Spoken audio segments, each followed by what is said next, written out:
Okay, so you just got the audio cue. This meeting is being recorded, and please, if you agree to that, please click the continue button or accept or whatever it says. And we'll go from there. So again, welcome to Maptime Davis. Again, my name is Michelle Tobias. I am the Geospatial Data Specialist at UC Davis Data Lab. So what is Maptime Davis? Maptime is literally time for making maps. This was started in San Francisco with a group of folks who just, wanted to make maps and didn't have enough time to do it. And they just wanted to get together and have some time for making maps. So that's literally what Maptime is. It has now been sort of spread all over the globe. Most major cities have a Maptime Davis or a Maptime installment. Ours is Maptime Davis. Ours takes a sort of special bent because our focus is on more research related tools, just because we're at a university campus and sponsored by a university entity. And this year we're trying something a little different than we have in previous years. So we are alternating workshops, which is probably pretty familiar, like what we're doing today, formal instruction, with labs and things like that. And then the following week after that, we're doing something we call Studio, which is a group discussion and sort of a group exploration, group learning of the topic from the previous week. So this week we have a workshop. It is mapping with R. Next week, we will have a discussion on pretty much the same topic where you can bring things you've been working on, questions you might have, and we will also discuss the fact that there is a Davis R users group where you can do this on a regular basis. But if you have specific mapping questions, you want to ask questions of folks, show some work in progress, that kind of thing, we'll do that next week. And so Maptime Davis is coordinated by the UC Davis Data Lab's Spatial Science Research and Learning Cluster. That's the formal entity, but essentially it takes the form of creating Maptime. So how can you get more involved? You can do all kinds of things to be more involved with Maptime Davis. It really runs on the community. And while I tend to be the coordinator of this and just making sure things go smoothly, it does not help. It does not happen without you guys. We need people to present workshops and to sort of facilitate the studio discussions. We need help planning. So if you have some folks you think might be good workshop presenters, let me know. I'm happy to have people help in a more formal way. You can be a helper at a workshop. So you'll see some folks today helping behind the scenes as Ryan is presenting, helping answer questions in chat and things like that. You can help us with those things. You can present a workshop, or you can help facilitate a studio discussion, or many, many other things. So if you're interested in getting more involved in Maptime Davis, we could use some more hands to help. So you can let me know if you're on the geospatial email list, you've got my email. Or if you need it, you can find me on the people search. Michelle with 1L will help. Michelle Tobias, you can find me there, or on the Data Lab page. So we've got one more event coming up this quarter before the end of our quarter, end of our 10-week stint with Maptime. So next week on December 1st, we will be having a community discussion about mapping with R. So again, that's pretty informal, but if you're interested in sharing your work in progress or asking questions, this is a great place to ask questions in a small group. And it's really a good time to ask all the dumb questions that you have, because there's usually a fairly small group of us, and you can ask all those nagging things that you wouldn't ask in a larger environment. So I like it because it lets me have time to ask the dumb questions and look things up as a group and sort of group learn. So come do that, and that will be our last event for the quarter. But we are starting to coordinate for winter. In fact, we need to do that a little early because of curtailment. So let me know if you're interested in presenting or helping in any way. All right, that is my quick intro to Maptime, and Ryan's going to tell you a lot more about the Davis R users group. So I will pass things over to him to get things started today. Morning, everybody.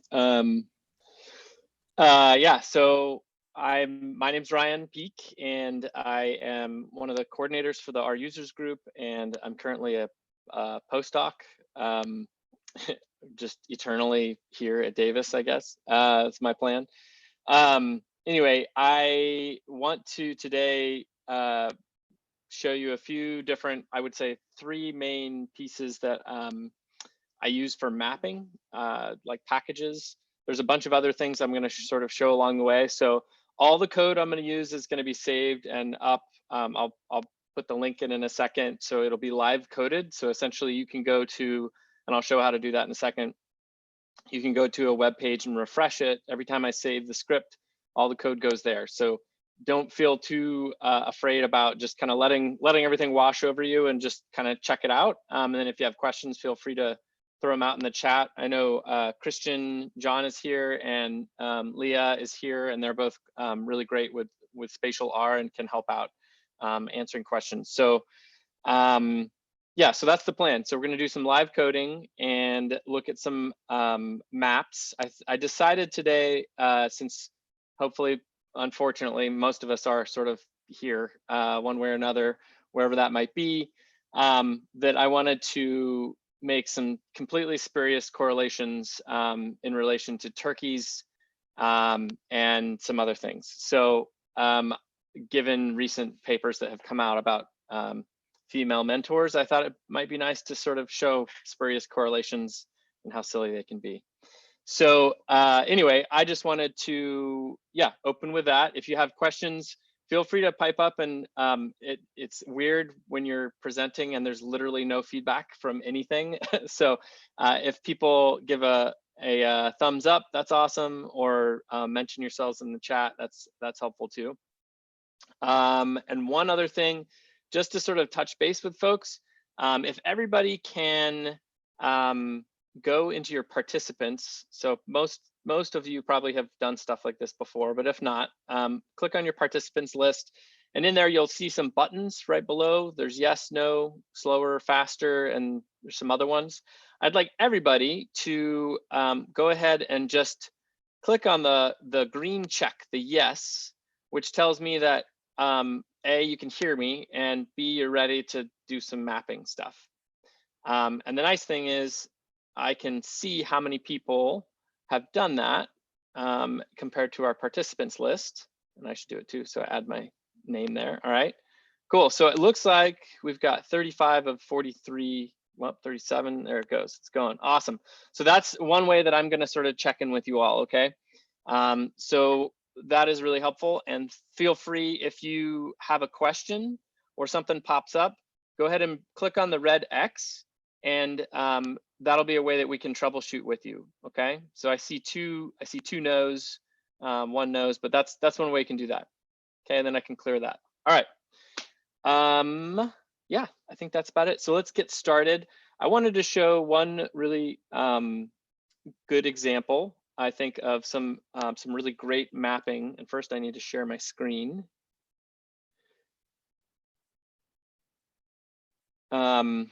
And again, all the code is going to be available. And let's look at that for a second. So I'm going to paste into the chat a link, and I need to show the chat. Here we go. So in the chat now, there's a link with a tiny URL. And if I go to that, let's go ahead and open that up, and I'll show what this looks like. So it should look like this. This is what we use for our live coding tutorials with the DavisR users group. And what's really great is essentially what you see here is what will be in my R Studio. So anytime I make a change, so I'm going to type something in here, I'll say, good morning, and save that. And now if I go back over to this page and refresh it, we'll see the code I just typed. Okay, so the nice thing is everything that we're going to do will be in here, and I'll try to make sure I comment as much as I can so that you all can see that. But so if you miss something on the screen, because screen space I know is difficult when you're doing Zoom and everything else, this is where you'll want to go. Okay, so make sure you keep this up, and you can have that. available. All right, and yeah, and so while we're waiting, while I'm talking here, I would recommend if you don't have these packages, we're going to be using all of these today. And essentially, these are, you know what, let me change one quick thing to make this a little easier for folks to see. Actually, thumbs up if you are okay with the black sort of screen situation, or if you want a light colored background. I'll just take a quick poll. So yes, if you want black, no, if you want the more different color option. All right, I'm seeing a good number who are saying keep it as is. Okay. I will make it bigger though. That's really big. Okay, there we go. So here's this, and I have my setup in RStudio as follows. So I have my code here, here, and I have my console over here. And what I want to show you is a really interesting and pretty cool example. I'm not going to post all this code, but this comes from an example from somebody I follow on Twitter who does a lot of really cool spatial mapping and security, but he made a map basically that looked at public symbols of the Confederacy across the US and sort of what remains and what kind of things those were.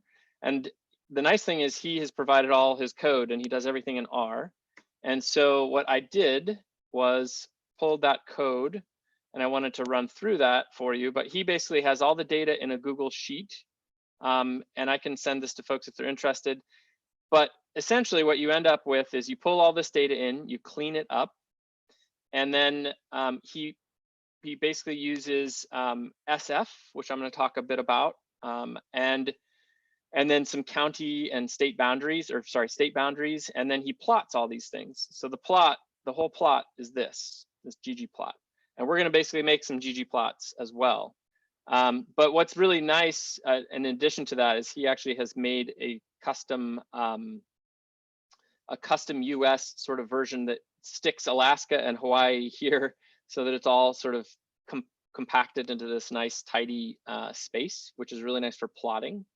And so I think this was a really nice example and a very poignant one of, I think, some interesting data, and then also some nice ways to play with this data and plot it. And if you haven't used ggplot before, there's about a billion ways that you can customize it in color and themes and all kinds of things. And I would say, which is great, I would say one of the things that has really changed how folks do mapping, spatial mapping now, is the ability to use these SF type objects. Essentially these spatial simple features is what SF stands for in ggplot. And so it becomes much easier to work with spatial data now in R than it previously has been. And so I think it's really powerful. So this is my sort of example map just to show for a second, and then we're going to jump over to the live code and we're going to jump into the stuff I wanted to do today. Okay, so let's do this. We're going to, first off, if you haven't installed these packages, let's go ahead and start with a new session. And I'm going to actually take a minute to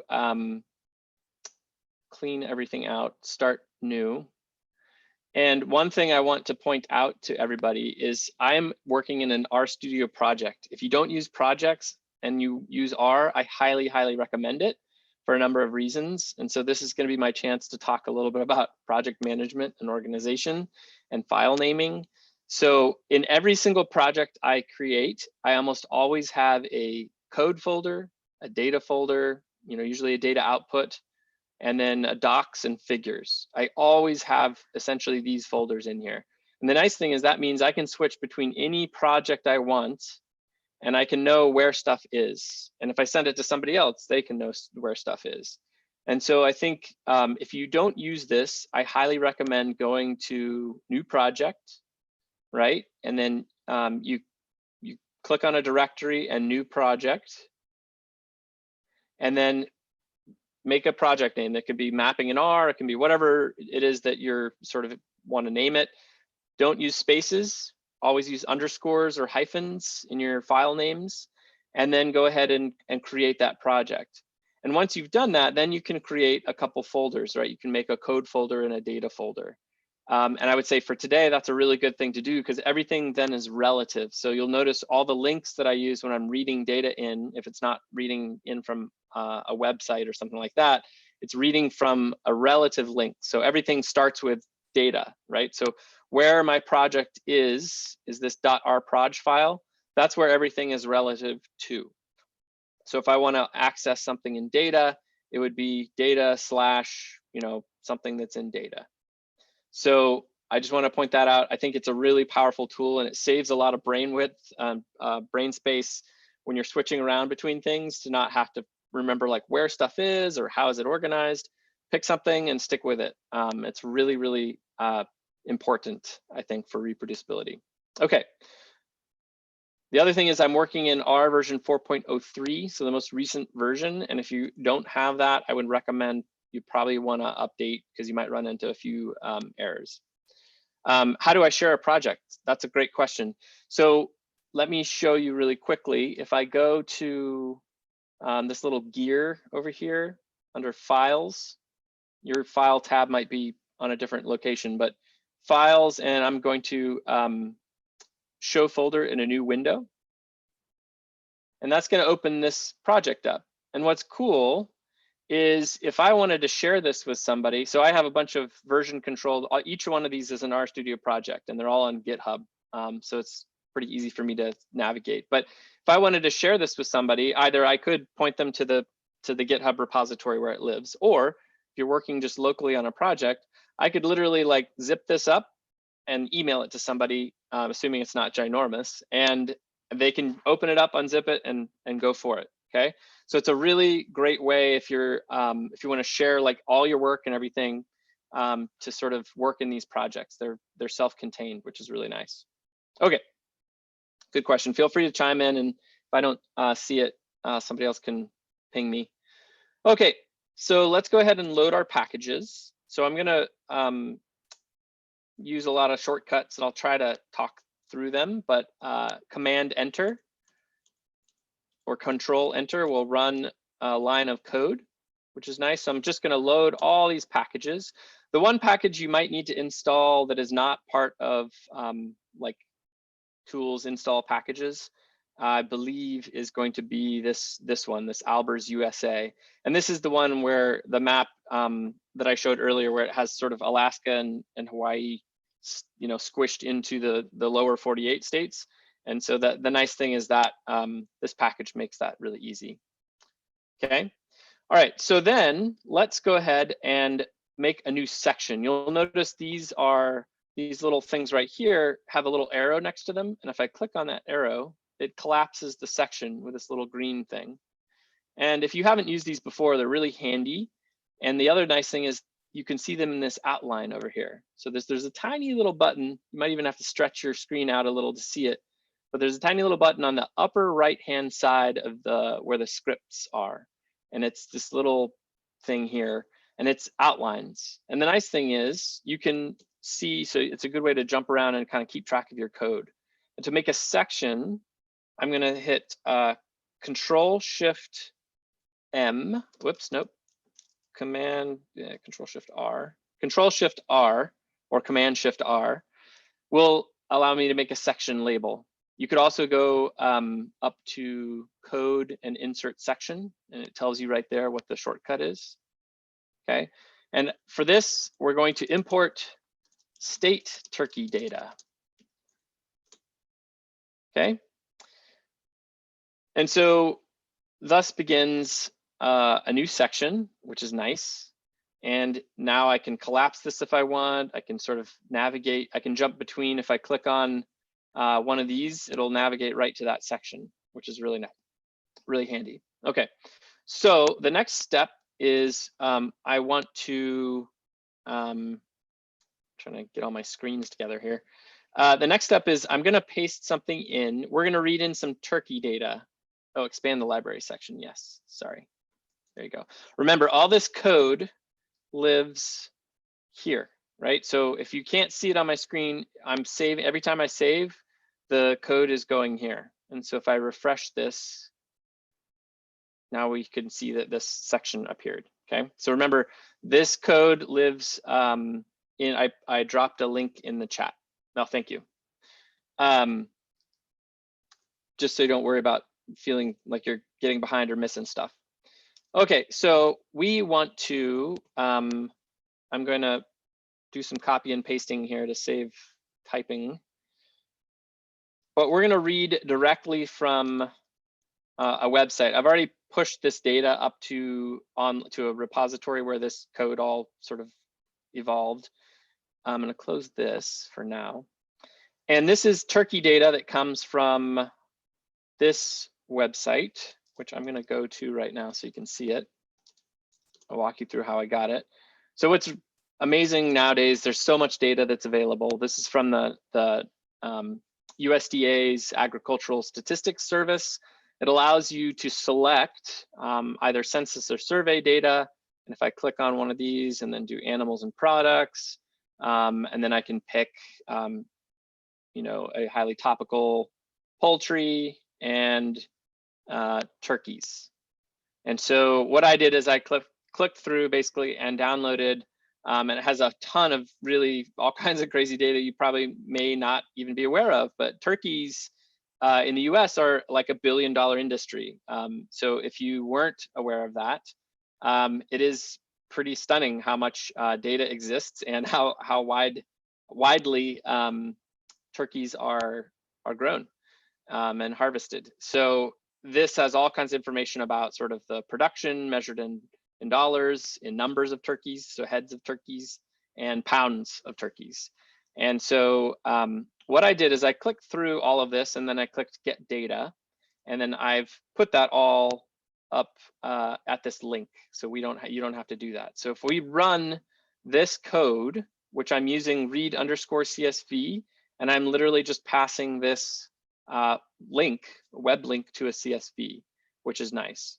Okay, and so if I run that, it's going to take a second, but it's going to spit back a whole bunch of stuff.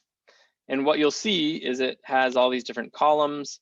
It has some interesting things with these backticks, and that's because these column names have spaces in them. And so it's not super tidy. It's not really great for, you know, working with data. So we'll clean that up in a second. If I wanted to read this locally, I'm going to paste another option here. This is what I was talking about with relative links. So this data. I have a copy of this data here in my data folder. And so I can refer to it as data and read it in the same way. And I get the same result. Okay, it's just a little quicker because it's local. Okay, so got that.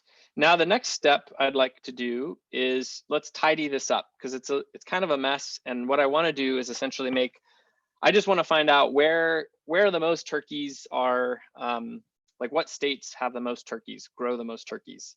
And so to do that, we're going to make another section here. So we've imported our data. And next we're going to make tidy a new section break is Control Shift R, tidy and clean our data. Again, sections are really helpful because they kind of help you keep track of these different parts of what we're doing. And so what we're going to do is we're going to read this data in, we're going to clean it, and then we're going to make a map. And then we're going to join it with some other data and make a completely spurious correlation. It's going to be great.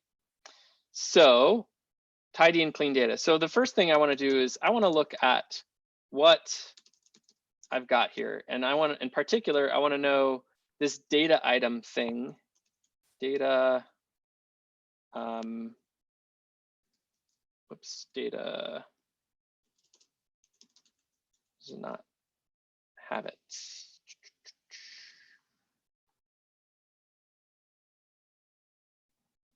Maybe I've read the wrong thing in. Oh, there it is. Okay, it's there. Turkey's data item. And essentially what this is this is the data. This is what I'm after, right? So I really want to know, these are these categories for turkeys, production of turkeys measured in dollars, pounds, and number of turkeys, in head of turkeys. And this value over here is how many records exist for each of these categories. And if I look in my environment, this turkeys data set has 9,700 records, 9,715 records. And so essentially about 3,000, 3,200 each in each of these categories. So there's a lot of sort of duplication in a sense here, right? And this is for each state in the US. And so what I want to do is I'm going to use some dplyr magic to clean this up a little bit, because there's a number of issues that we've got with this data set. And half the battle, I would say more than half the battle, is usually cleaning your data before you can make a map. And so let's look at this. We've got all these column names, right? But one thing to notice is in the value, which is ultimately what I'm after, I want to know the number of turkeys. You'll notice there's a comma. It's a character type. So that's the first sort of warning. It's a character type. It's not actually a number. And then the other thing is there's commas in here, which is great. That looks nice, but that is not helpful. R does not like commas. It does not read commas in numbers. And so we need to get rid of those commas. We also want to sort of fix these names that have spaces in them. And we want to make sure that we've sort of cleaned this up a little bit. So let's do that. And so we're going to just going with the terrible turkey puns. We'll call this turkey trimmed. And I'm going to make this a new object. And let's turkeys. And I'm going to use something, if you're not familiar with a pipe, this Control or Command Shift M.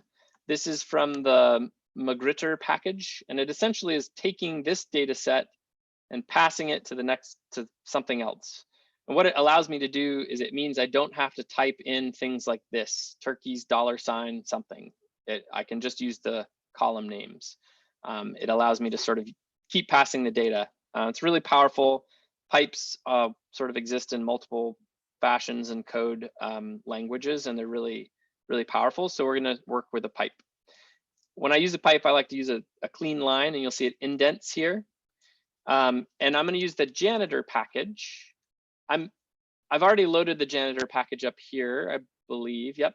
But I'm going to use this so you know where the function is coming from, that we're working with a different package. So if you want to call a single function from a package, you can use this sort of format where 2 colons follow the package name, and then the function. So clean names is essentially going to go through and automatically clean all those names for me. I'm going to make a note here, fix column names, okay? And then enter again, and let's select just the data we want. So I'm going to select some columns here. And now what I'm using is all lowercase with underscores, which is what clean name does. So instead of the names over here, I'm actually using what the clean names are going to be, state and C, which are much easier to type, data item and value. Okay, and I'm saving this as well, so it's up on the live code. Feel free to copy and paste. Next, we want to fix that value column. So let's fix the value to be integer and remove commas. And to do that, I want to mutate. So I'm going to make essentially use the same column name value. And again, this is the data we're really trying to map. We're trying to make a map with this. And so there's a few things we want to do. First, we want to make it as integer. I want it to be numeric. But then the next thing I want to do is I actually want to get rid of those commas. Otherwise, it won't work. And there's a function called gsub, which is to basically substitute out whatever you want. And it asks for a pattern. My pattern is going to be a comma. And replacement, my replacement is going to be nothing. Get nothing. And then the column that we're after to do this on is the value column. Okay. All right. So let's run this now. I think that should clean our data. And let's see what we get. Okay, we get a warning message. That's okay. It says problem with mutate input value. NA is introduced by coercion. input value, et cetera, NAs introduced by coercion. That's okay. That means that there's NAs in the data set, right? And we can fix that. Let's go look at that. But importantly, we have now this nice, clean, mostly clean data set. And if I click on this, I can look at it. And there you go. Now I actually have a value column I can sort. I can look. This has data, it's pretty stunning actually, data from 1929 through 2020. For every state, it has the sort of the totals for total turkey production measured in pounds, dollars, or head, number of turkeys. So we've got that, but it seems like it said there were some NAs. So how do we find the NAs? Well, if I sort by value, and then I scroll all the way to the bottom of this thing, it's one easy quick check. Yep. So we've got some NAs down here, right? So for whatever reason, this data failed, but that's okay. Let's get rid of it. So we have a clean data set. So let's remove our NAs. I'm going to do the same thing as I did above. Overwrite that. And we're going to use a filter here. Filter. And I'm going to use the exclamation point because anything, essentially, if you start it with an exclamation, it means like not. So I don't want to keep anything that is NA in value. So essentially, this is filtering out any NAs that exist in that value column. And let's take a look really quick. So we have 9,715 observations. And if I run this, we should lose a few of those. We lost 5. Okay, now we're at 9710. So that worked, which is great. So now we have a clean data set, okay? The one other thing I would like to show, which is really, I think, a handy tool, is what I showed up here with the, these categories are really long, right? Turkey for data item, turkey's production measured in pounds, head, or dollars. It's like a really long thing. So let's recode that. Let's make a new column that's a little more condensed and easier to map and read. Let's recode this data item column. And for that, I'm going to introduce case when, which if you haven't used is really powerful. It's kind of like a really fancy if else, okay? Okay. So to do this, we're going to do the same thing. We're going to do turkey trimmed, passing that there. So essentially what we want to do is we're going to make a new column with mutate. So in this case, we're going to let's make production type equals, and I'm going to use case when here. And this is an if else sort of thing. And I'm going to pass it to the next line because this is going to be somewhat long. And what we want to do now is create essentially where data item is equal to, and I need 2 equals because I need to pass the full thing here, which is long. We're going to type it all in, at least for this one, measured in dollars. Okay, so that's this column. Again, if we're not sure, we could look at table, turkey, trimmed, product, what was it? Data item. Okay, so here's all these. If you just wanted to like copy and paste that line, that's what this is, okay? So we're saying anything equal to that, and then we give this weird little tilde symbol, which is basically saying anything equal to that, I want to give it this value, which in my case, we're going to say production underscore dollars. Okay, now that's great. So that covers any row that has that value in it. I'm pointing to my computer so you can see, I'm sure. But anything that has this value in it, turkey's production measured in dollars, return this, great, but we need to do the other 2. And an alternate way to do this is with a grep. And in fact, a grep-l, which is grep logical, means like it's going to search for a given pattern, kind of what we did with the G sub, right? So we're going to say, look for something. And in this case, let's look for head, because we know there's one that's head of turkeys. Anything with that, and we tell it the column to look in, data item. So anything that matches that, it's going to return true. And that means then we can say anything that's true gets a production in actually head, right? We do the same thing for the other one. So it's a little less typing, and keep in mind, if there's sort of anything that matches, it's going to return the same thing. So you have to be careful. You have to be really specific. In this case, I know for sure that these items only exist in those columns. And we're going to do the same thing here and call it production pounds. Okay. And then I have all those closed. So it's nice to sort of see there's no red X's. Okay, so let's run this and hope that it works. Okay, it ran. Now we have 6 variables instead of 5, and let's open this up and look just to double check. It's always good to sort of visually look. So everything here that was turkey's production, comma, measured in head is now production underscore head. And everything that has a dollar is now dollars. And here's a pounds and pounds, right? Which is awesome. So now we've got a really clean sort of column that we can use. It's a little bit easier to type, and definitely for plotting, it makes things easier. So that's the power of case when, okay? Really, really handy case when. You can use this for all kinds of stuff if you have funky data you need to search and replace, anything like that, okay? So let's go ahead and save this. I'm gonna save this file for later.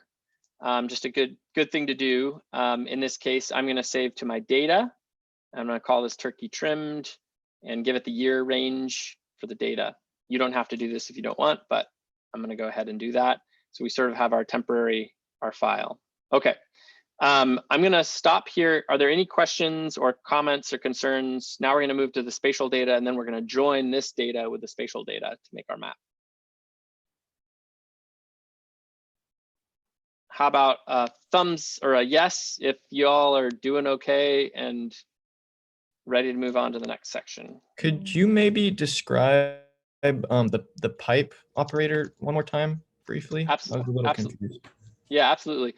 So when we look up here, the pipe essentially is taking anything on the left, turkeys, and passing it to the right. And so essentially we're taking the turkeys data set and passing it to this clean names function. And then after we did that, we pass it to select and selected these columns, and then pass that to mutate, right? And so you're sort of, each time it's doing something to the data and then passing that data to the next thing, right? And so what, if I were to look here, if I put a comment in front of this, it'll stop at this stage. So let's do this really quick. And let's look at this data. So right now we have, it basically did the clean names and it selected these columns.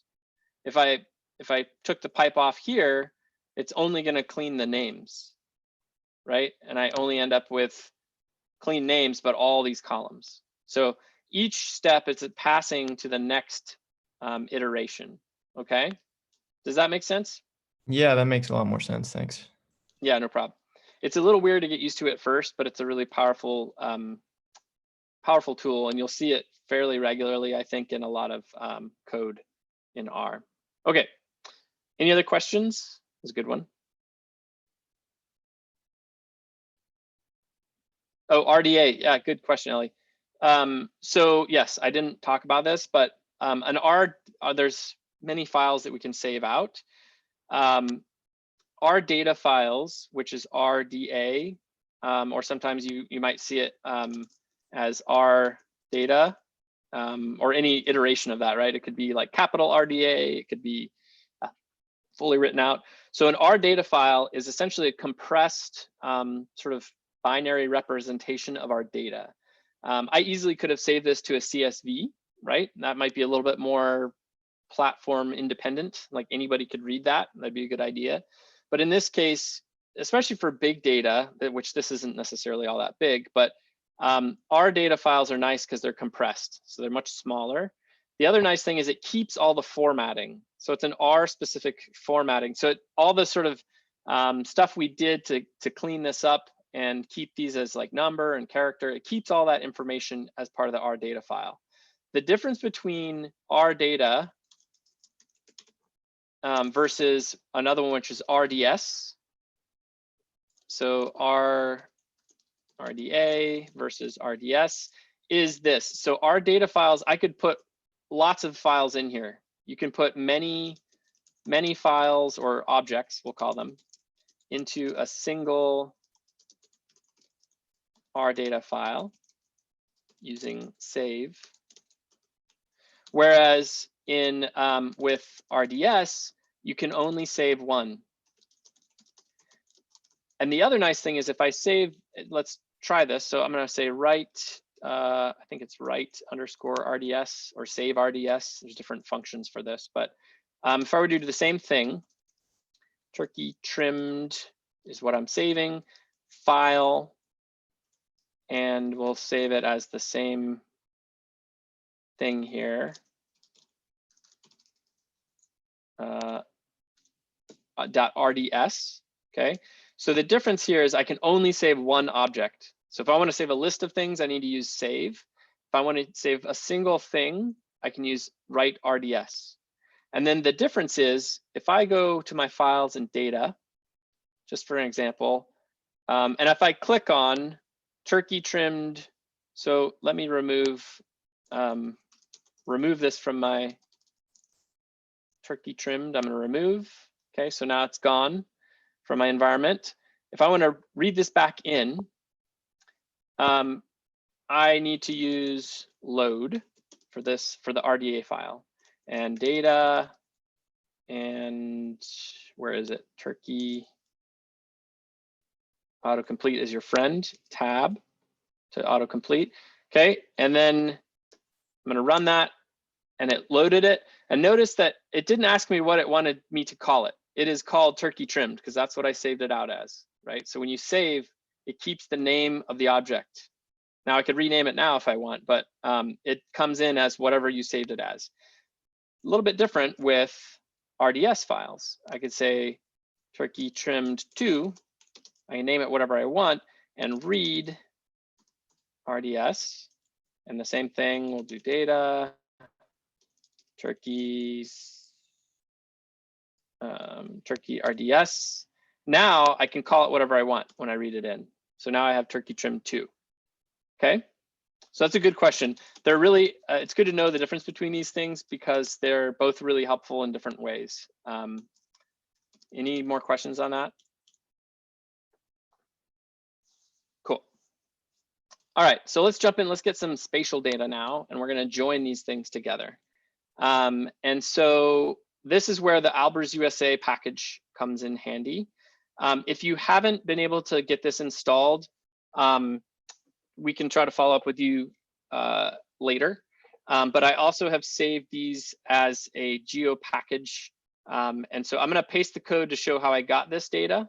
And then I'm going to show you, if you don't want to have to deal with that, we're just going to just directly save it down from where it lives online. Okay, so there's a lot of code here. So here's the package.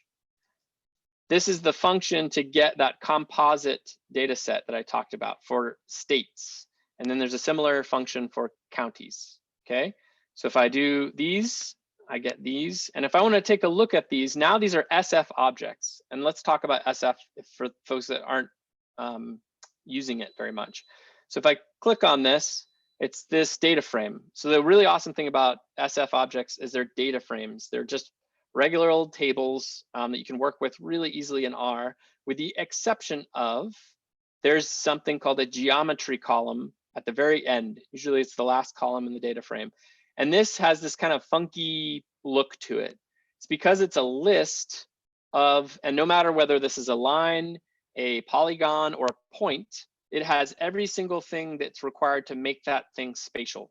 So in this case, these are polygons, right? And so each one of these, if I hover over that, each one of these numbers represents, a point helping draw that polygon. If it was a single point, it would just be an X and a Y. It would just be two points or two, you know, Latin long sort of things. If it was a line, it would be a list similar to this.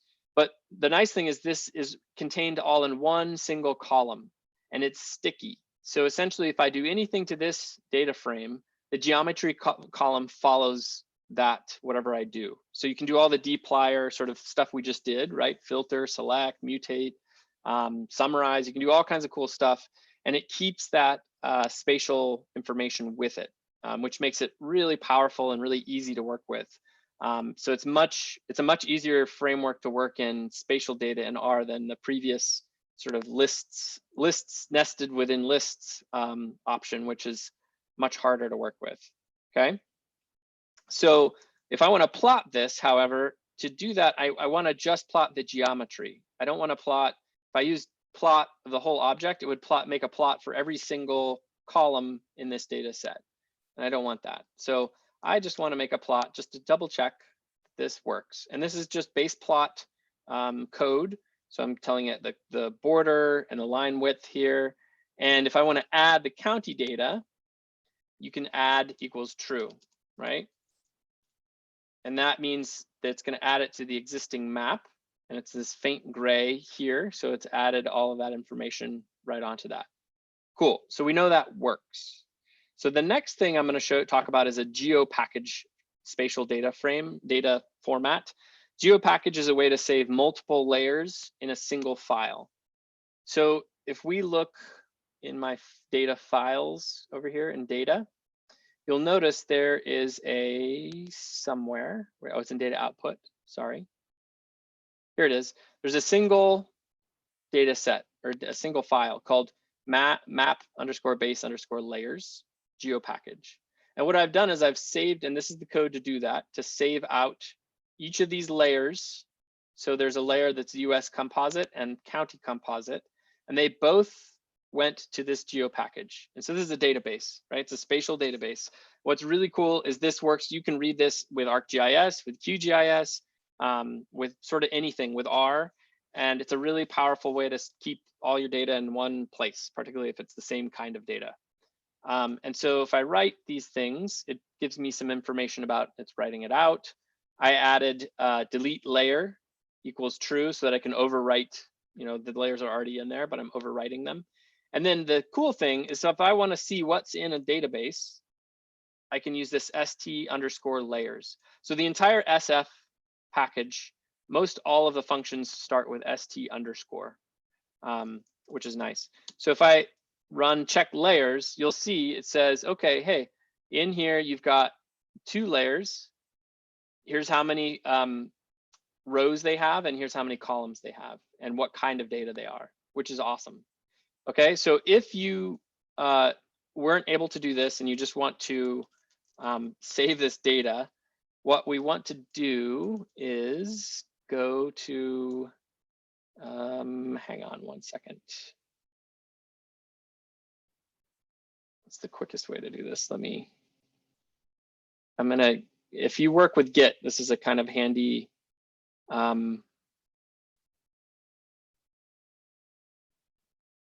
shortcut.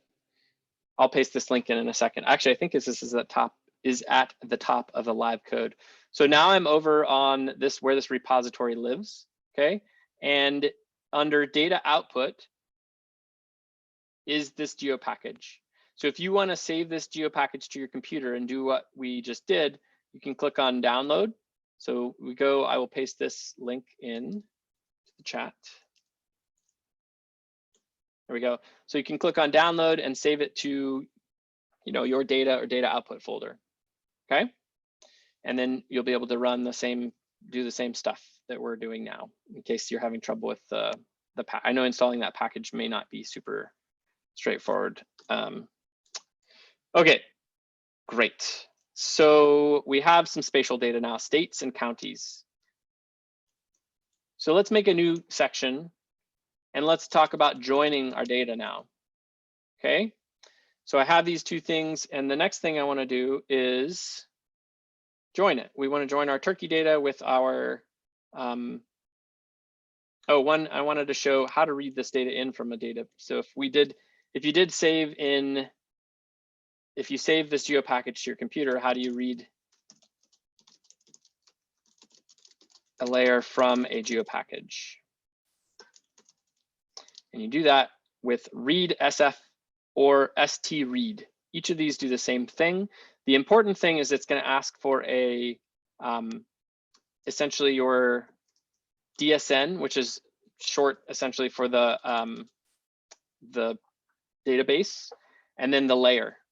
Okay, and so the layer, and these are case sensitive, so that's why this st layers is really handy, is we can look up here and see exactly what it's called and type that in here. So if I want to read this in, let's look at this. So read SF reads it in, and it's now in my environment. It already was, but now it's there. The difference between stRead and read SF is essentially stRead gives you some more information as it reads it in, sort of telling you that information about the bounding box, what kind of coordinate reference system it has, the features, you know, that sort of stuff. If you don't want to see that, you can use read_SF. Okay. All right. So now we want to join our state names, join by state names to make our map. And we're almost to making our first map. Again, data wrangling is most of the battle. So Turkey, I'm going to call this Turkey states, because I'm joining the Turkey data with the states data. And I'm going to use something called the left join. And left join is so X and Y. So there's two pieces that I'm joining. I'm going to start with the Turkey trimmed. And I'm going to add the US comp data, the composite data. And then the important thing is I need to know what I'm joining by. And if these two names are different, I need to tell them which the X and which is the Y. So this is Turkey's trimmed as X, this is Y. And so I need to say, okay, you know, the first one is X is equal to the second one is Y. Those are the column names we're going to use. And so Turkey trimmed, the state here, we've got a state ANSI, which is a state code. And I think the other one has a state code too, which would be handy. And it does, it's the FIPS state. So we're going to join our state ANSI with state FIPS state. And these are like two number codes for our stuff. Okay. And then the last little bit here is, remember, one of these is a spatial object, the US comp. This one is not. And so to make it an SF object, I need to actually do this kind of funny thing with st as SF, which is essentially saying keep the geometry columns or use the geometry columns and make this object an SF object. Otherwise, it won't be able to map very easily. Okay, so we're going to run that, and now over here I have Turkey states, and notice I have 19 variables now instead of the 6, and that's because now we've joined successfully all those state variables. And at the very end of this, you'll notice there's a geom column, which is awesome. And so a really quick, easy check is let's make a quick map. And I do this a lot, you'll see, use map view to make an interactive map to check. Okay, one thing we should do though is we should know that, again, this is every year from 1929 to 2020. So let's filter to just a single year. So I'll call this 2019 and Turkey states. And we'll use our filter again, right? Filter and year is double equals product. And this is where product type, the column we made, might be handy. So let's see what states made the most money off Turkey in 2019. Okay. There we go. Oh, it said no. Did I type something wrong?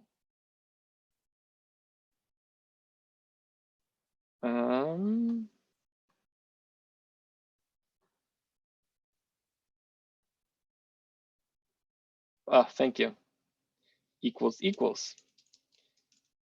So did everybody see that? It says, it even gives me a very helpful error message, which if I looked at that first, but thank you, Christian. So it said, this usually means you've used equals instead of equals equals. Do you mean product type? And it actually literally gives me like, this is what you should do, which is really nice. So useful error messages are great. Okay, so that worked. And so now you'll see we've got, instead of a giant data set of, thousands of records, we have 14. And that means that there were sort of, not every state, grows turkeys. So let's make an interactive map with map view. The great thing about map view is it's very simple to use. It asks for our spatial data set, which SF, it has to be an SF object.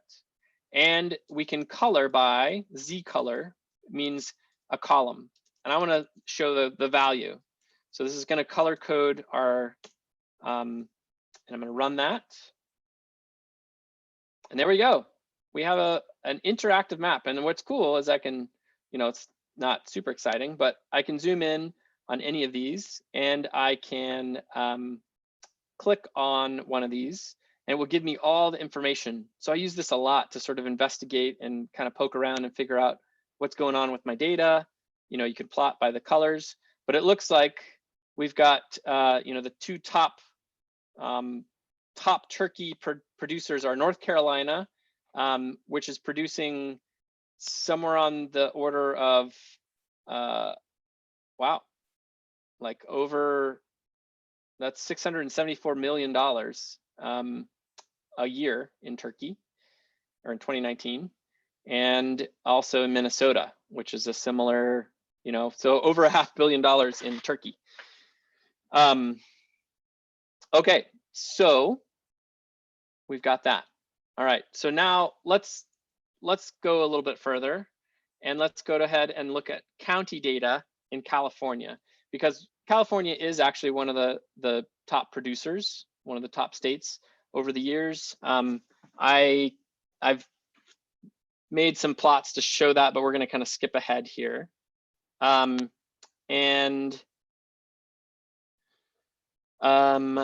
Looks like there's some OS, hang on. So let's pause for a second. Do folks have questions or comments? The OpenStreetMap thing with RJava is annoying, and there are some errors with that. Okay. Is the ST-as-SF function similar to GeoJoin in the Tigris package? That's a good question. I suspect it is, probably under the hood. Well, under the hood, I'd have to look at what GeoJoin is running off of, but I know Tigris, because Tigris now works with SF, I suspect it's very similar. Essentially, ST-as-SF is a way to convert your data frame into a spatial object, assuming there's some sort of spatial data there. Cool, all right. I'm gonna go ahead and jump to the next section. So let's make read in county data for California turkeys, because now it's time for a spurious correlation, which I think would be fun. What I want to show you is essentially we're going to look at county level data. So similarly, there's state level data, but there's county level data for turkeys, production of turkeys. And what I would like to do is actually compare that to asthma, because I heard that turkeys cause asthma. Totally not true. I don't know, maybe it is, maybe not. But anyway, we're going to make a map and we're going to show a correlation between turkeys and asthma. And so I'll show you how to get that data and make a couple cool plots. Okay, so first off, what I'd like to do is we're going to take that data set that we used that we loaded previously up here, this county comp. So this is all the counties in the US. I just want California. Okay, so we're going to say California counties and county comp. And I'm going to filter with dplyr. Again, I'm just showing that so you know where the function is coming from. And there's this kind of funny column named ISO. It's just the name of the state. And essentially, this is going to allow me to filter down to just California counties. again, map view is your friend here. If these are spatial objects, we can take a quick look and make sure that this is what we want it to be. It is. Awesome. So we have California counties. Okay, so now let's join. Oh, we need to read in our county data first. So let's do that. So I have in the same place as before, let's show in, let's get the web link so you all can run it more easily. I think it's this one. Okay, chicken, turkey, California. All right, so if I click raw, and then this is the link I want. So if I take that, I go back to my RStudio, and I paste the link here, we can get our California turkey data. Awesome. And we're gonna have to do some cleaning here as well. I'm gonna just paste this in. I'm not gonna walk through everything, but know that it also needs a little bit of work. So I cleaned the names. I kept only county data, kept some columns, and then I fixed the same thing. I only want to measure how many turkeys are grown. So I'm only filtering to that. So I'm going to run this again. Save that. Again, this is on the live code, so you can run over there and look. But now we've got a California turkeys, 111, and I've got this information. So state, ag district, county, and the county code, the commodity, which is turkeys all the way through, and then our data item, which is similar to that data item that we coded up here, right? In this case, it's the full measured in numbers of turkeys. Okay, all right. So now we have that, but now we need to and clean, add comments so people know what you're doing. Okay, and now let's join this data. So again, we're going to use the same sort of join. I'm going to copy this in so I don't mess it up.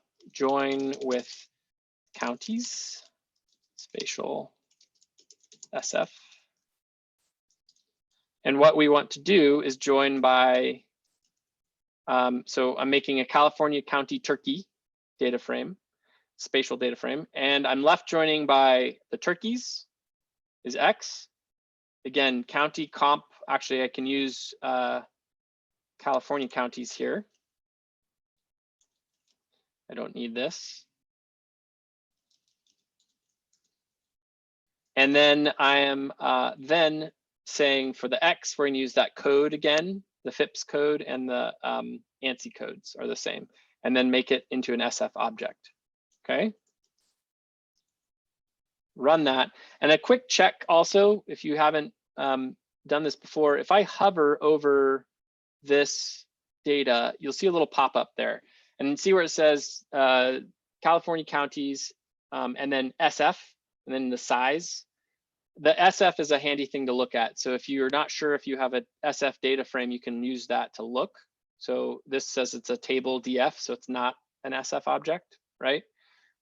Similarly, we can also check with class county turkey, and it says it's SF first, but remember, SF objects are simple data frames, and so it has all this data frame information too, which is really nice. Okay. Okay, cool. So now we've got all the same data now, but we have, again, this is all the years of data. So this goes back. Let's look at summary of California county turkey. And if I look here somewhere, year from 1997 to 2017. So there's multiple years of data. So let's just pick one year. Let's say 1997. County turkey 17, or sorry, yeah, 2017. Let's look at the most recent one, recent year for production of turkeys. And I'm going to do a filter. filter year equals to 2017. Okay. Great. So now I have a single set of data that, by county. So what was the production? And let's do a map of that. So map view, I'm hitting tab, autocomplete is your friend. Z color is equal to value. And layer name, we can make this look a little nicer. This is head of turkey. Run that. And it automatically says, there you go. So the most turkeys are really from the Central Valley, right? And Fresno County, I grew up in Visalia, and I'm familiar. There's a lot of poultry and ag down that way. Also Merced County, and this looks like, yeah, this is Stanislaus County. So those three counties alone account for a lot of turkeys. So 3 million turkeys in 2017, roughly out of here, over 3 million. A lot of turkeys. Okay.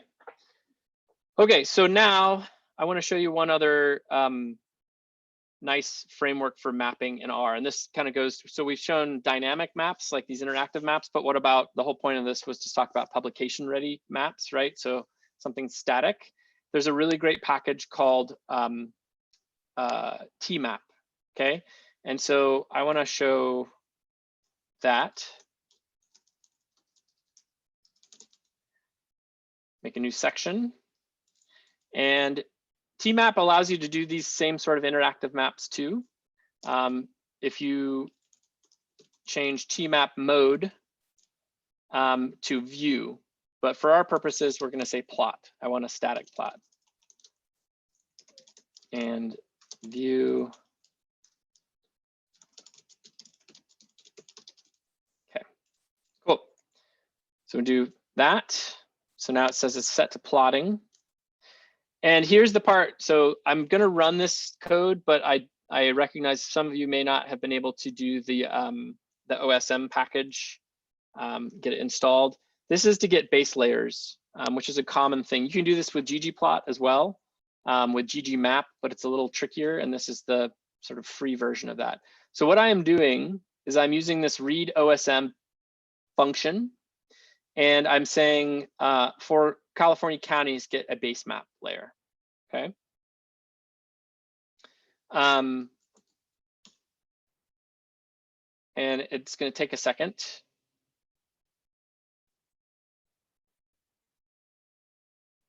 And then I want to pick 2 different years to map. So I'm going to say the earliest year is 1997 and 2017. And so I'm going to make a set of data that just has those 2 years, and we're going to make a faceted map to compare these 2 years together. Okay.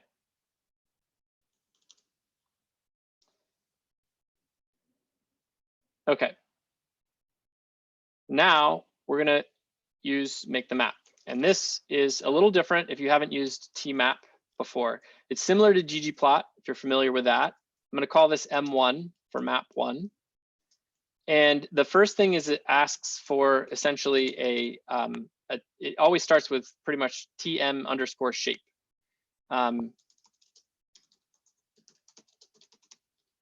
So let's use our thing that we just downloaded, the OSM layers, right? So we can use, let's actually, sorry, there's kids running around in my house at the moment. Yeah, in a sec. Okay. So TM shape. Okay. So I need to add, it's not a pipe either. It's a plus. Similar to ggplot, everything is connected with pluses instead of pipes. I don't know why. It is what it is. So TM shape, let's do our counties.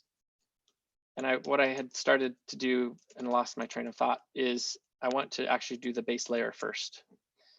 And for this, so we need the shape first, which sort of is like load the data. And then the next part is the what kind of plotting do you want to do? In this case, this is a raster based like RGB. So it is going to plot our base layer. For this, it's a vector-based data. And so we're going to use polygons, right? We want our polygons. And here's where we can add some information to make it look nice. So border color, and there's lots of ways to customize these maps. I'm just going to show some kind of good defaults, but you can look up the TMap package. They have a really good help web page. Okay, TMap shape, and then our turkey data. Show TMap shape, and we need to give it the turkey data. And we'll say turkey 2, because we want to have just the 2 different kinds, 2 different years, sorry. And this is also polygons. This is county level data, right? Polygons and line width, border color, color equals value. Again, if you haven't been able to install packages, it's okay. There's a lot of packages that I'm showing you. They are not, this is just sort of a big tutorial. Let it wash over you. Don't worry about it too much. Right now, all the code will be saved and we can help you install stuff later, okay? I did not have time to prep every package that I was going to use, unfortunately, because I finished this last night. Okay, and that's kind of the nature of R. There's always like 19 packages that do the same thing. TM text. So I want to label my counties, which is kind of nice. A nice option. And let's do what else? Oh, facets. So the whole point of this was I want to show you how to do a faceted map by year. So this is the most important thing. Yeah, and if you don't have this, let's just comment that out for now. Thank you, Christian. That's a good point.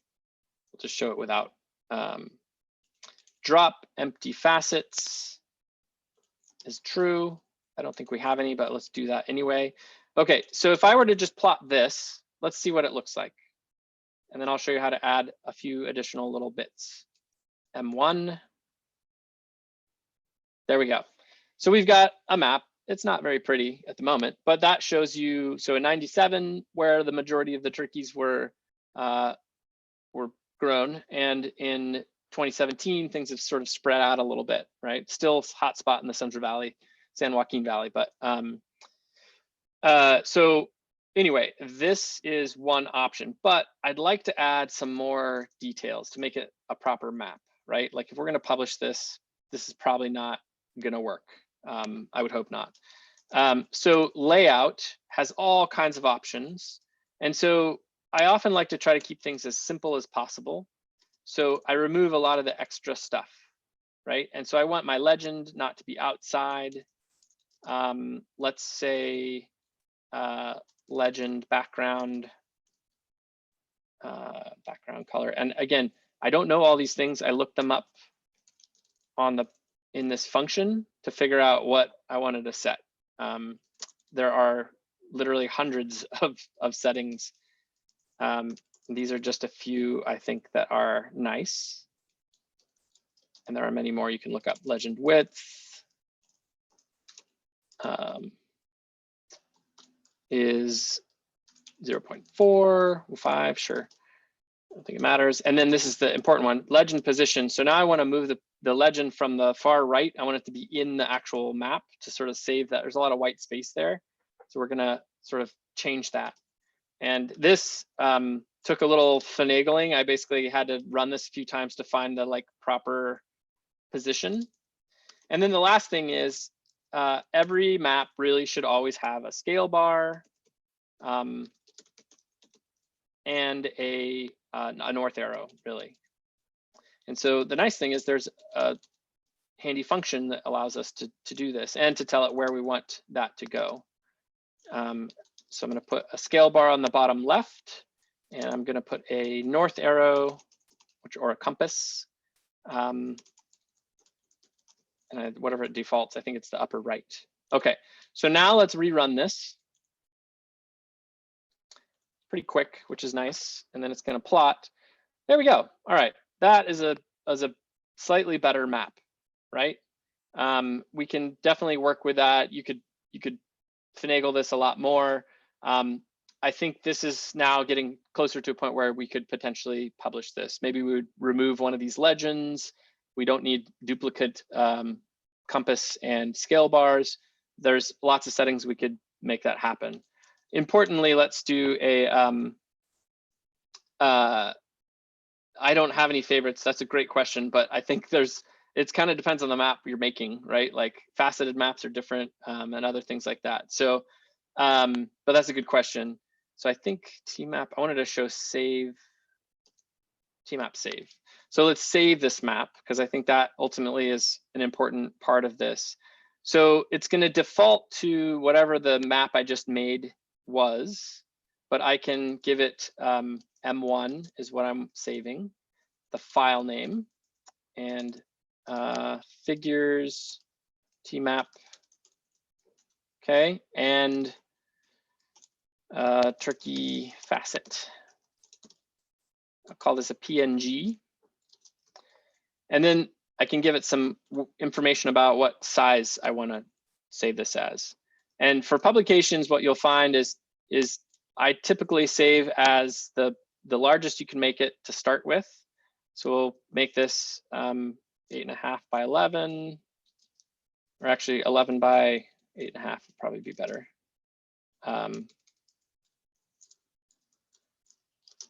And units, inches, and importantly, DPI. So this is the part where publications, if you are trying to make a map and print it or a figure, you need at least 300.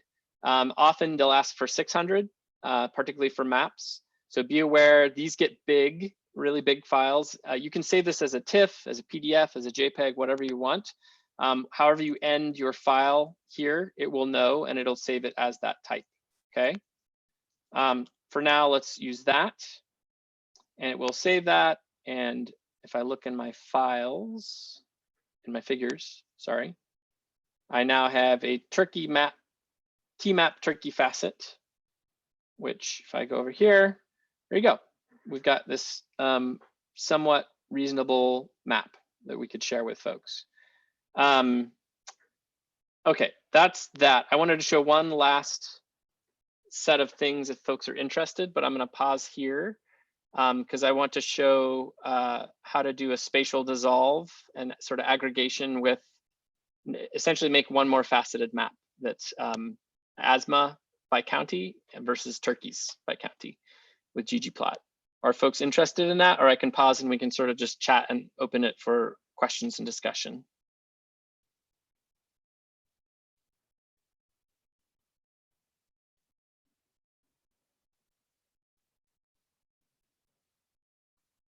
More maps, okay. How about a yes if you would like me to continue with making different maps? No if we want to pause and chat.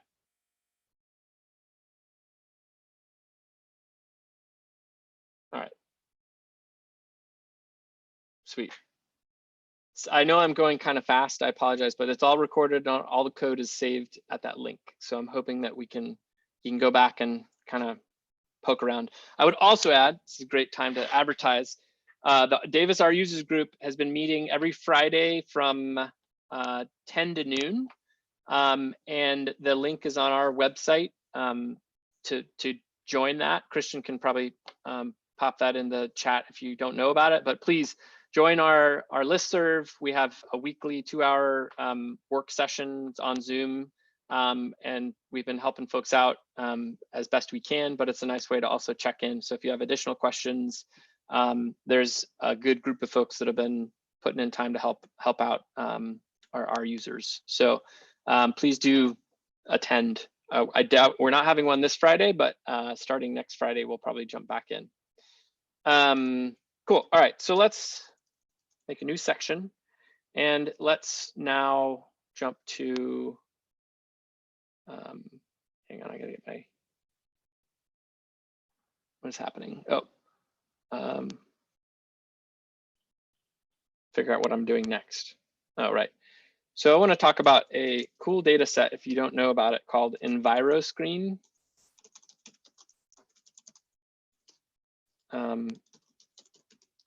Which was sort of a joint effort And I will post the website is here. This data set, I'm gonna just go to this website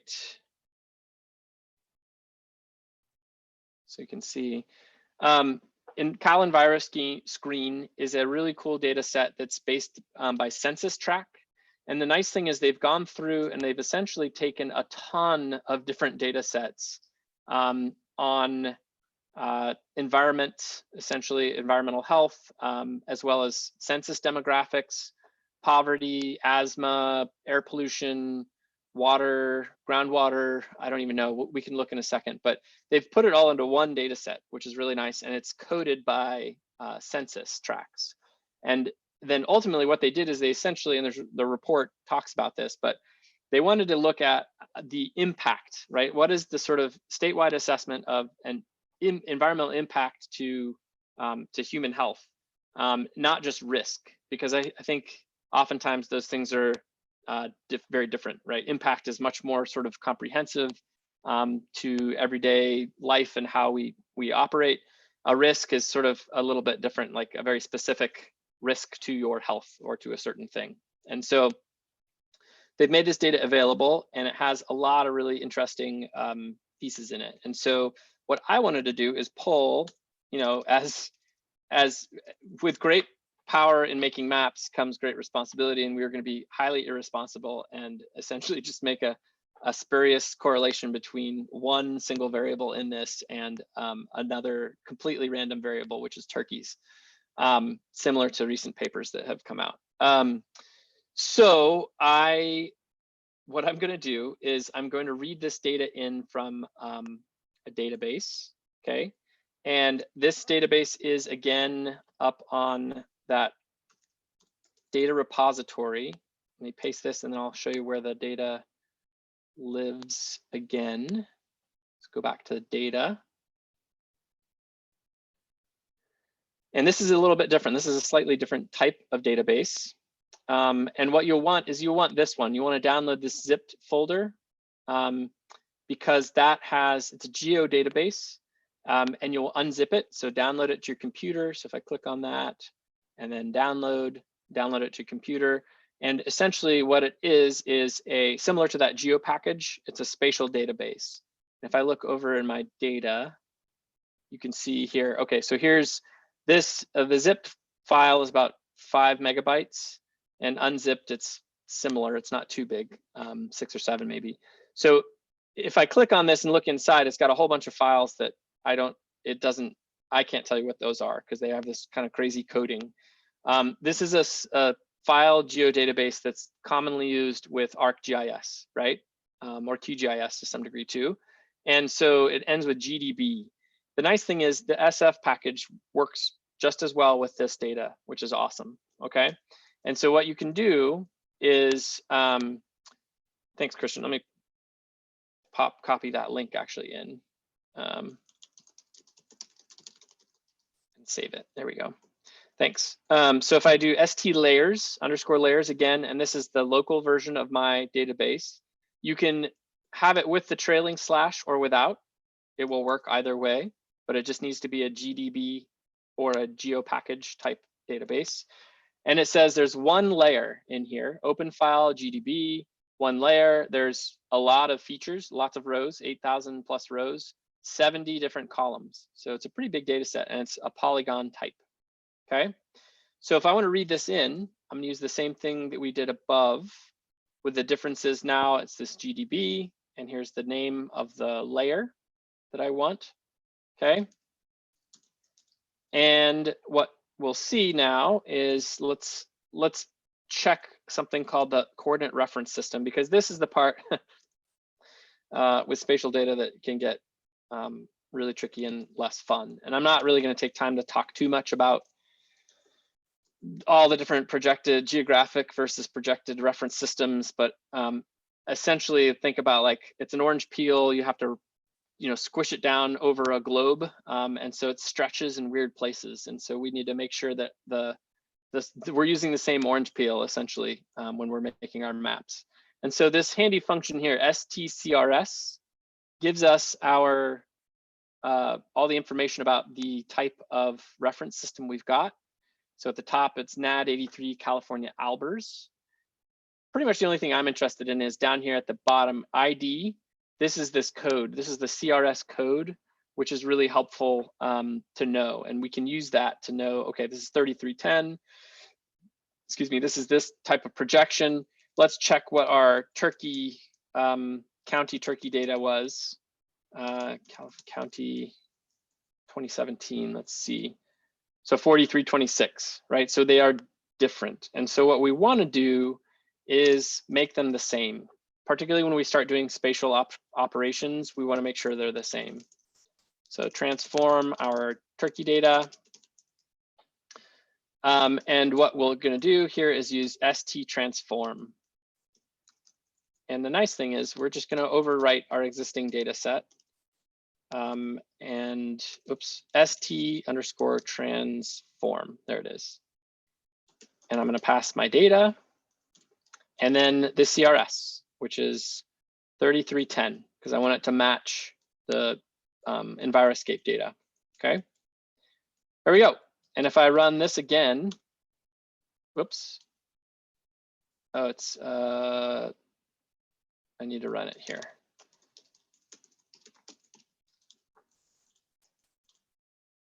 $33.10. Perfect. All right, so they're the same. So now what we should do is let's take a quick look at, do a couple map view maps just to investigate this Enviroscape data. And you'll see that we've got map view, where's CES, here we go. There's all kinds of these columns. The P, anything ending with a P is a percentile. So they've scaled it 0 to 100. And they've got, like I said, ozone, particulate matter, diesel, drinking water, pesticides, you know, traffic, et cetera, et cetera, et cetera. For us, let's look at, if we're talking about asthma, let's look at asthma.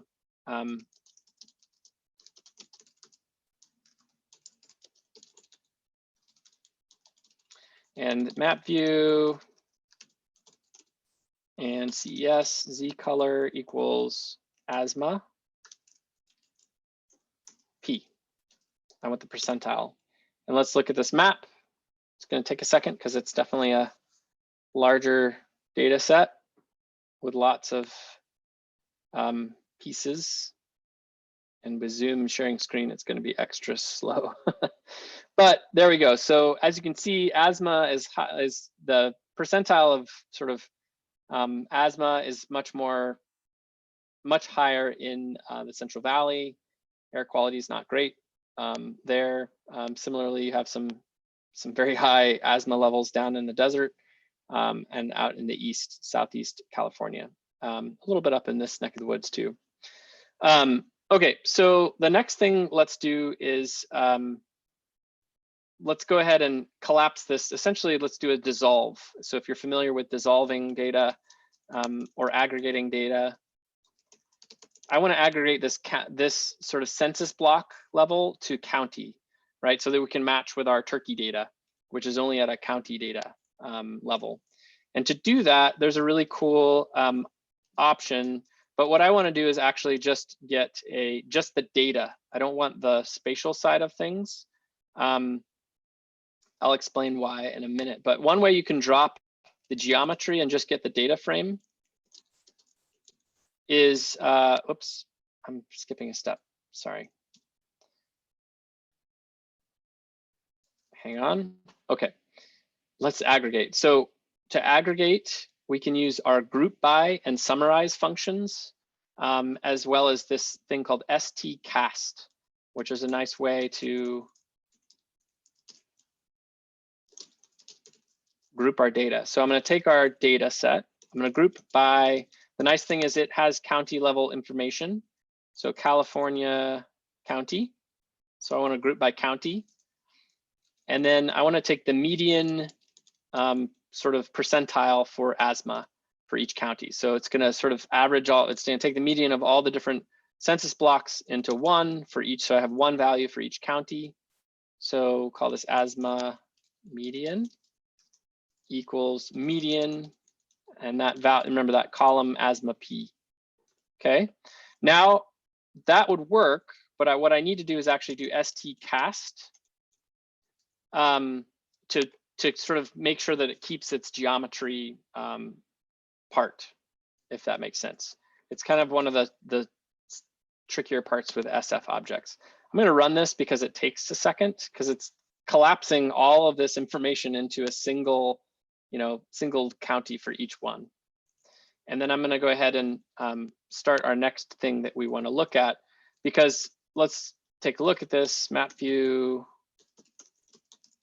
ASMA, and color by this ASMA median to see if it worked. My computer is thinking really hard.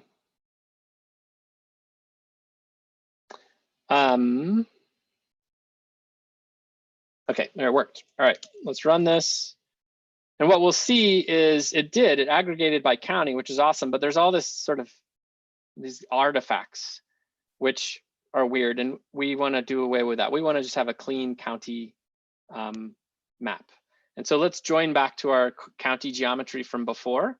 And so I want to show you how to drop the geometry from this one and join with the other.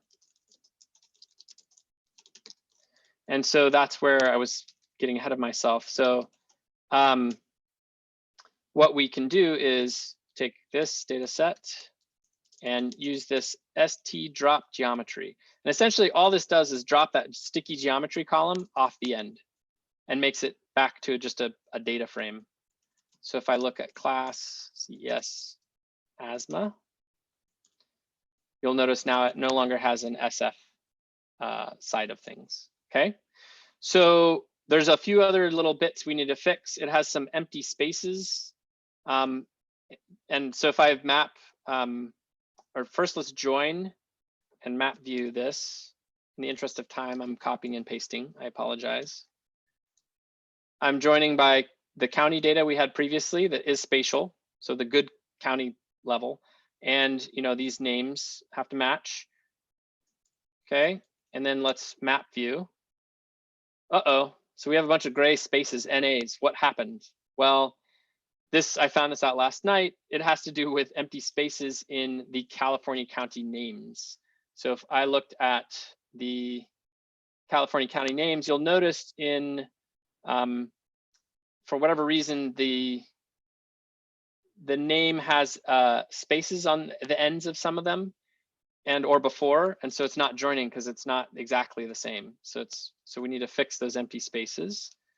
There's a handy package, stringer, which has this string squish, which essentially removes any empty spaces on either end of a character. I'm going to do that. And then I'm going to rejoin again.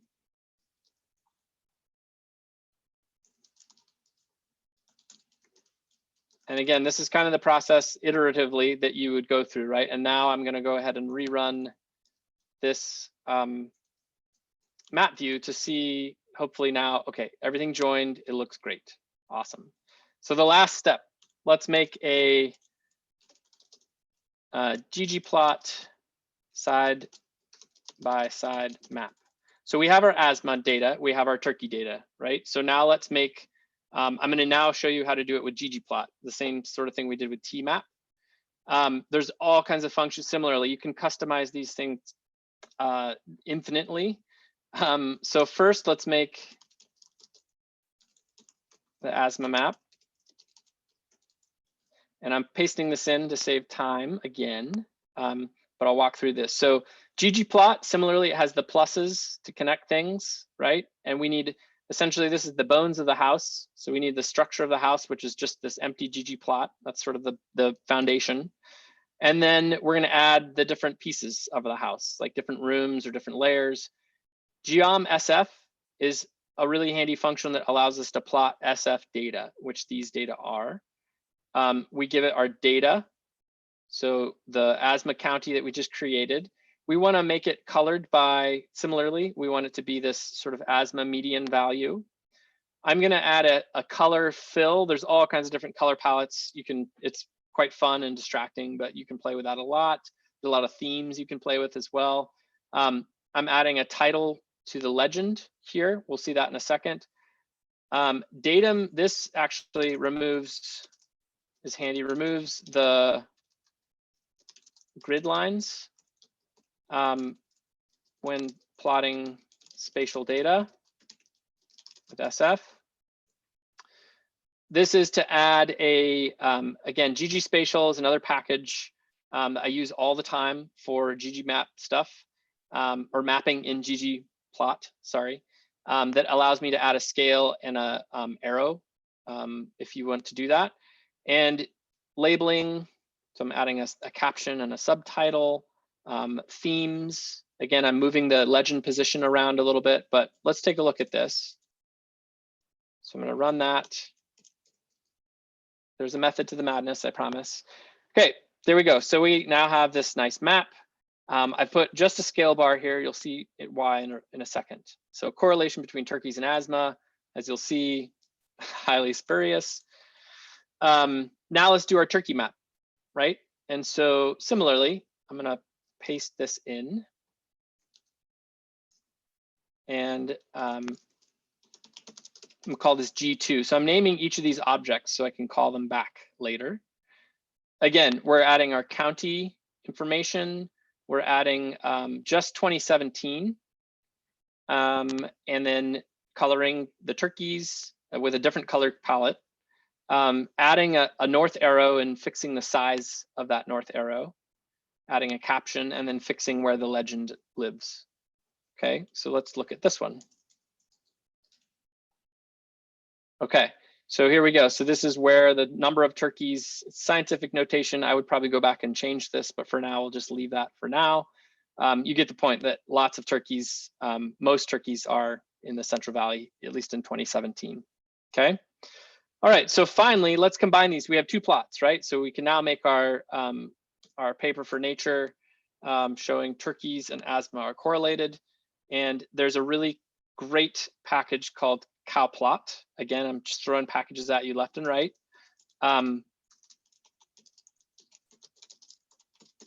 Combining plots, and it only really works with ggplot, so keep that in mind.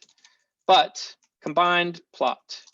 So I'm going to use cowplot, which I think I loaded up previously. Plot grid. And what this allows me to do is essentially feed G1, which was our first one, that'll be on the left, and G2, which is the next one. I want to align these horizontally. I would like to make one row so they're not stacked. And I'm going to add a label for A and B for these panels, right? So this will customize and make a nice label. And labels equals auto. You can assign whatever you want to this. But let's run this. It's giving me some warnings, but that's okay. And let's see what this looks like. Sweet, we're ready for Nature. It's awesome. There you go. So we've got a lovely side-by-side map. We have a scale bar and a north arrow, A and B. We've got a title, a little bit of a caption about where these data come from, which is nice, right? And then the final step would be to save this, right? And so similar to tmap that has the tmap save, ggplot has its own iteration of this. I'm going to paste that in, which is our combined plot, a file name, and then any information that we want to add to the sort of what kind of plot we want to save. So if I wanted to make this a JPEG, I'm adding a JPEG. And so if I run that, it will save it. And let's go look. And in figures, where is it? Here it is. And this is the correlation between the two. There you go. There we have a pretty clean map showing correlations between the two. Yeah, there you go. I think that is all I have. And so if folks have questions now, please talk to me so it doesn't seem like I'm just talking to the void. But hopefully that was helpful or interesting.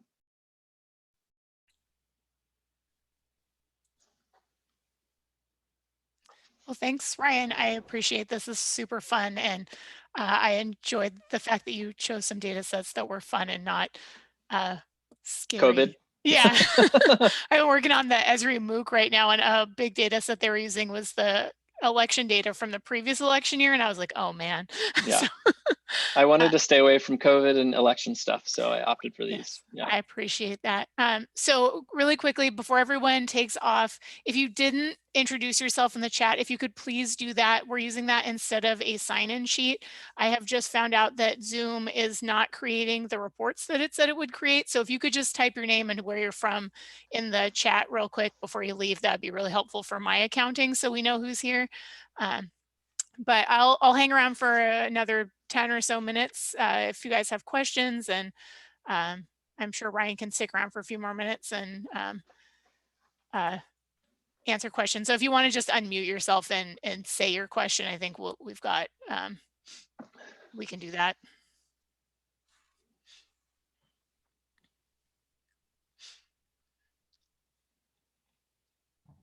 I have a quick question. Sure. So it seems like there's a lot of packages we can use to map different things. Is there any suggestion for which package is the best for which scenario or situation?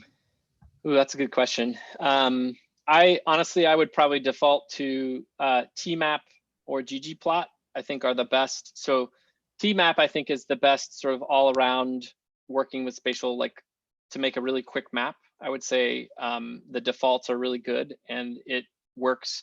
I do like that with tmap, you can quickly use the same code to make either a like map view style map or a static map with that, you know, the mode view or plot. So I tended to use that a lot, but I also use ggplot for a lot of things because it has just, you can, I know how to customize it. So I would say those two are the one. There are even more packages that I didn't even talk about that actually allow you to do mapping, but I'd say those are the two default ones. And tmap, I would say, is probably is really, I mean, it was built for spatial map data, right? So I would say it's the most inclusive and probably the best to start with. Thank you. Mm-hmm.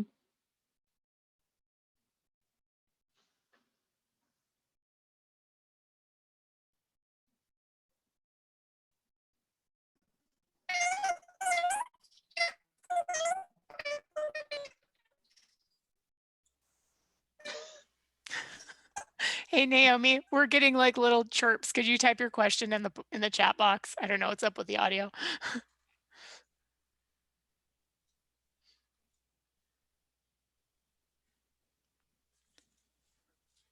Hey, Ryan, how do you create the, how do you create one of those live coding scripts online for workshops? Oh yeah. So that is essentially a Dropbox linked. So I make a public Dropbox file, R file, and then I just copy that link, and then you can, you know, make it like a tiny link. If you email me, I have stuff written up for it, but it's pretty easy. You literally just make a Dropbox link, and then as long as you work in that code and save it, it updates to the website, and you can sort of make that available for folks. Super cool. Thanks. So we've got Naomi's question in text form. Can tmap do that cool side-by-side thing too? Yes, it can. Absolutely. And then we've also got another question. How about pulling in some open source topo or terrain data for these maps? That's a common one. Yeah, there are the elevator package is nice for it can give you elevation data, raster data based, but it can come in for whatever you want. So that's a good one. You can create kind of your own topos. For other open base like topo base layers, the ggmap package is good, but you have to sign up for like the API. It's kind of a little bit of a hassle. It's free, but you have to sign up online with Google and kind of check some boxes essentially. Those are probably the most commonly used options. There's lots of data. OSM package has lots of data. I mean, I would just Google and see what pops up, but those are the ones that come to mind. Yeah, with Google, make sure you check your terms of service to make sure that if you're going to be using it for research, that what you're doing fits in their terms of service. I've seen some people have some hiccups with publishing data and having to prove that they have permission. And then also the publishing industry is for profit. So you may have access to it, but they may not be able to publish data that doesn't fall within certain parameters. So just, it becomes a problem with Google sometimes and some other for-profit companies. So just be aware of that. Yeah, great point. So we've got a question about looking at global data sets. Oh yeah, I mentioned this in the, I didn't talk about it, but the R natural earth package, it's in the load libraries section, has all kinds of sort of globally data sets available, vector-based for like coastlines, the countries, and even sort of regional sub country regional data across the world.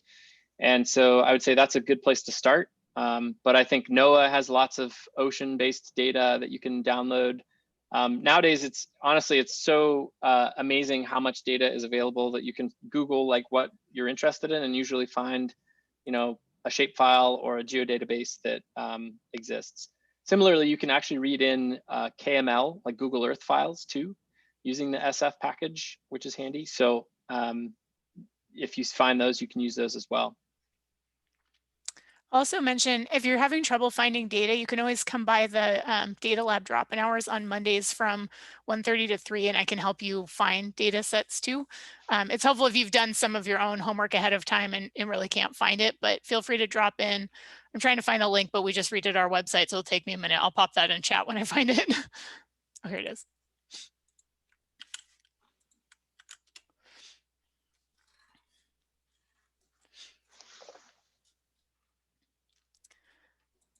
All right, so one more question just came in. So I've got some existing map features that were created in ArcGIS shapefiles. Can I read those? Can I read in those shapefiles and work with them in R? Absolutely. Yeah, I was about the only type of file I didn't include, but you would use the same st_read and you would pass it the shape file. So the name of the file .shape, right? And it will, as long as the link or the path is correct, it should work just fine. All right, and I also just popped a link into chat where the recording will go when it is available. I don't expect that we'll be getting that up this week. It'll probably be towards the end of next week when we'll get it uploaded onto our YouTube channel, but yeah, the recording will be available there.